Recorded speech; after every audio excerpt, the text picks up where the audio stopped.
portfolio queries answered, and for that I have Hemant Rustagi from Wiseinvest. Hemant, good evening and welcome to the show. And quickly, let's move on to our viewers as well. And I will take Bhavika's question first. I think you have the question on you, and she is writing this via email. She's from Bhopal, and she says that she wants to build a long-term portfolio for retirement, and she wants to do a monthly investment of 40 to 50,000. Currently, she has some SIPs going on. Mira Asset Large and Mid Cap.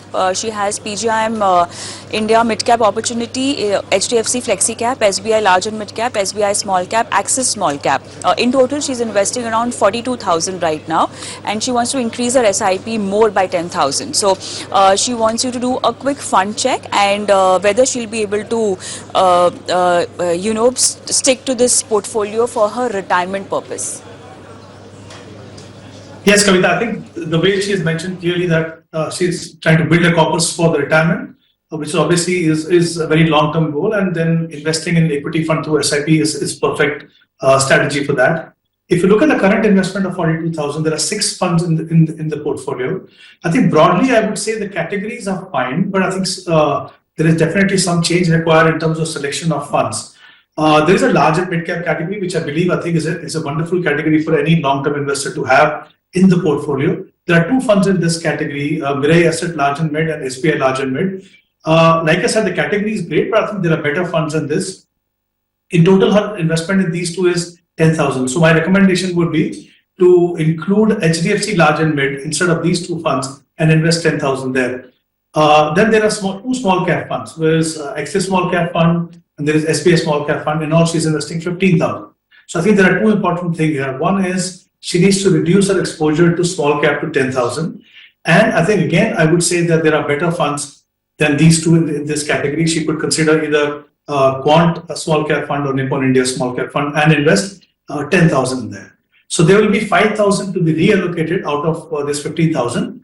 And since she's intending to invest 10,000 additional amount, so this 15,000, 5 in this 10, can be invested in a multi-cap fund, because one category which is missing from the portfolio is multi-cap. She can consider quoted multi-cap for that. In the mid-cap category, again, I think a great category for a long-term investor, but the fund which is chosen, I think PGIM mid-cap fund, there are better funds here like Motilal Oswal or maybe HDFC mid-cap. She could consider one of these. So a few changes in the portfolio, like I said, one addition of multi-cap category.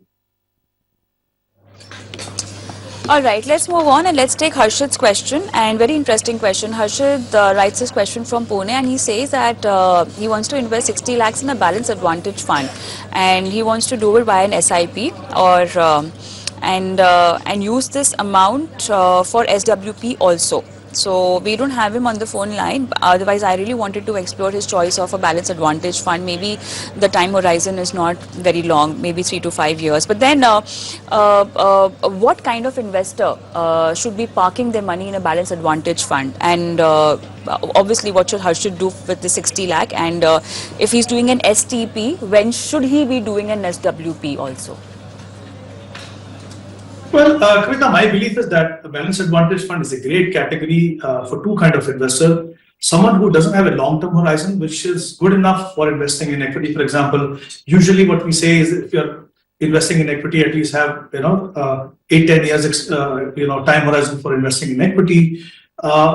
In the balanced advantage, suppose your time horizon is, let's say, around 5 or 6 years, or maybe even less, maybe 4 or 5 years. This is a great time horizon to invest in balanced advantage fund, because one, it has a restricted exposure to equity. Then there is also arbitrage and debt in that. And the best thing is that while there is a restricted equity exposure, they enjoy the tax benefit of equity fund, which means that you're paying only 10% capital gain if you redeem your units after 10 for 1 year. So I think it's a great for someone who doesn't have too much longer time horizon. And the second is, if as an investor, if you do not want very aggressive exposure to equity, there again, I think balanced advantage fund is definitely a great category to have in the portfolio.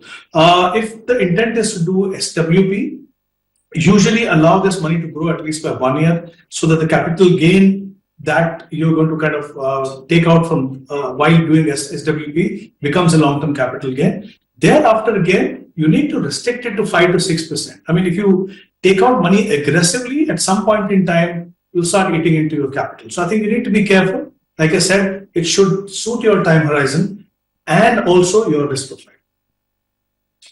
Wonderful. Let's move to Akshit's question now. And Akshit says that he's 60 years old. He's been investing 10,000 in the following funds: Kotak Emerging Equity, Barak Parekh Flexi Cap, HDFC Balance Advantage, SBI Contra, SBI Dividend Yield, Nippon India Small Cap. And he wants to stay invested for 10 years, and the kind of return expectation is 12%. Is it quite decent to expect 12% for 10 years time horizon out of these funds, Hemant?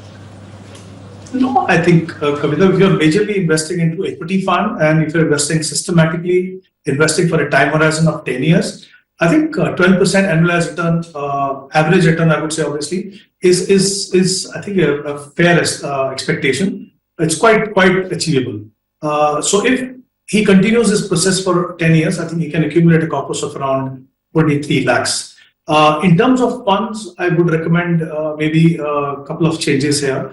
One, there is a balanced advantage fund. We just talked about it's a great fund, but not for someone who's investing for 10 years. Then there is a dividend yield fund. So I would recommend that he can stop SIP in these two. And there are two existing funds where he can add this. One is Kotak Emerging, which is a mid cap fund, and then there is Barak Parekh Flexi Cap, which is, as the name suggests, is a flexi cap fund, and also invest around 17-18% in the US market. So I think stop two SIPs and this amount added to these two existing funds.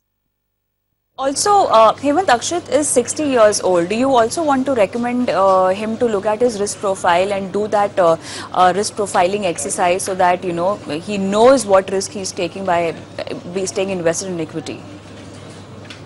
Well, I think ideally that should be the way it should be done, Kavita. I fully agree with you. But considering the fact that he's investing through SIP, he's very clear in terms of time horizon and is not investing a very big amount there. It's SIP of 10,000. So I'm assuming that he's considered all these factors, and I'm also considering the fact that I'm assuming that again is that it's not a very large portfolio, large portion of his entire portfolio. Let's move on, and last question for the day.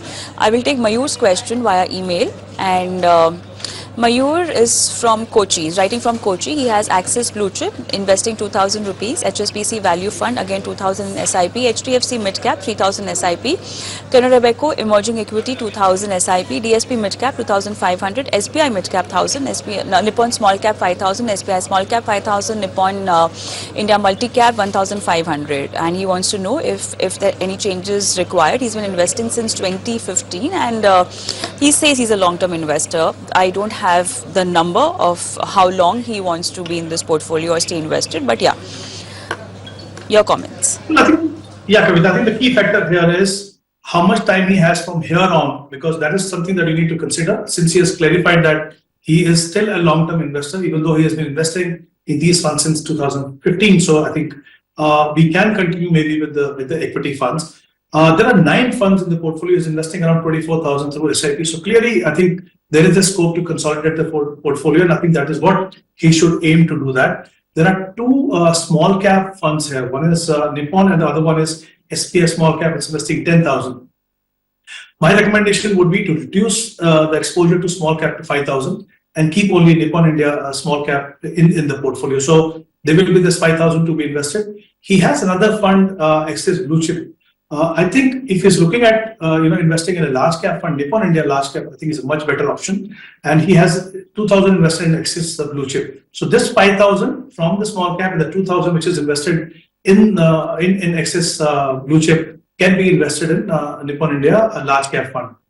In the mid cap category, there are 3 funds: HDFC Mid Cap, there is a DSP Mid Cap, and SBI Mid Cap. The total investment is 6,500. I'm fine with the amount that has been allocated to this segment, but I think he need not really have 3 funds here. He can just look at one fund, which is HDFC Mid Cap Opportunity. Then I think there is Canara Robeco Emerging, where he's investing 2,000. Then there is also Nippon India Multi Cap. So my recommendation would be to keep only one fund, which is Nippon India Multi Cap Fund. So overall investment can be 3,500, and the value fund is fine. So I think quite a few changes in the portfolio needs to consolidate to get better result. All right, and with that, it's time up on the show today as well. Thank you so much, Hemant, for being on the show and helping our viewers with their financial portfolio queries. And before signing off, I'm going to leave our viewers with our WhatsApp number and email ID, where we keep waiting for your questions so that you can do your life financial planning with our experts on the show. Thank you so much for watching. Bye.